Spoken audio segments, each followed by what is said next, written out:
আসসালামু আলাইকুম হুজুর, আপনি এটা কি বানাচ্ছেন? ওয়ালাইকুম আসসালাম ওয়া রাহমাতুল্লাহ। এটা বানাইতেছি আমাদের বনাজি মিক্স। এটা খাঁটি গরুর দুধের সাথে এক গ্লাস গরম দুধের সাথে আমরা দিচ্ছি হলো কি কাতিলা। এই শীতে আপনি এটা কাবু খেলে হয়ে কি যাচ্ছেন। হবে? এই শীতে কাবু হয়ে যাচ্ছেন, এটা খেলে আপনি বাবু হয়ে যাবেন ইনশাআল্লাহ। এটা খেলে মানুষের যারা শীতে কাবু হয়ে যাচ্ছেন তারা এই জুস খেয়ে হয়ে যাবেন বাবু। জি হ্যাঁ? জি এই জুস খেলে বাবু হয়ে যাবে। এটার মধ্যে আমরা দিচ্ছি কি গরম দুধের সাথে কাতিলা। কাতিলা দিচ্ছি, তারপর কি কাতিলার সাথে দিবেন? দিচ্ছি আমরা অশ্বগন্ধা। এই অশ্বগন্ধা। অশ্বগন্ধা পাউডার। এই অশ্বগন্ধা খাইলে মানুষের শরীরে শক্তি বাড়ে। এই দিলাম অশ্বগন্ধা। তারপরে এটার সাথে আমরা দিব হলো এখানে বীর্যমূল। বীর্যমূল। এই বীর্যমূল, বীর্যমূল খেলে কি হয় এটা তো সবাই জানেই। আপনারা চলে আসবেন বীর্যমূল খাওয়ার জন্য। এটা কি কোনো মানে গাছের জি এটা গাছ আনতো আর কি, বনাজি। বনাজি। এটা হচ্ছে আমাদের বনাজি মিক্স। তারপরে এটার সাথে আছে আলকুশি। আলকুশি আলকুশি। বিষয়ে তো বলার কিছু নাই, কারণ আলকুশি সবাই জানে যে আলকুশির গুণাগুণ কি, এবং আলকুশির বিষয়ে জানেন এমন কেউ খুব কম মানুষ আছে। তারপরে এটার সাথে আমরা দিব হলো তেঁতুল। তেঁতুল। তেঁতুল বীজের পাউডার। তেঁতুল বীজের তেঁতুল পাউডার। বিচের পাউডার। এটা হলো তেঁতুল বীজের পাউডার। এই তেঁতুল বীজের পাউডার দেওয়া হবে।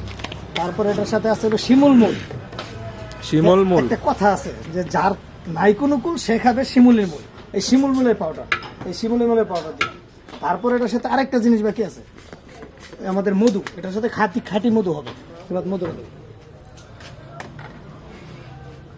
মধু হবে।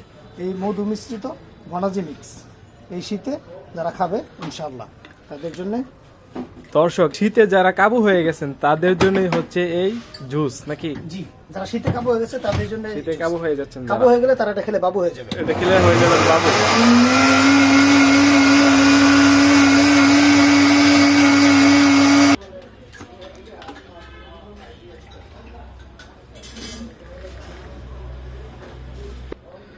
এই হচ্ছে সেই জুস নাকি? জি। আর এই জুস খেতে হলে কোথায় আসতে হবে? Kapasia fresh food juice corner ও মধুকরে, যেটা হচ্ছে কাপাসিয়া বাস স্ট্যান্ডে অবস্থিত। কাপাসিয়া বাস স্ট্যান্ড জনতা ব্যাংকের অপোজিটে মরিয়ম মার্কেট।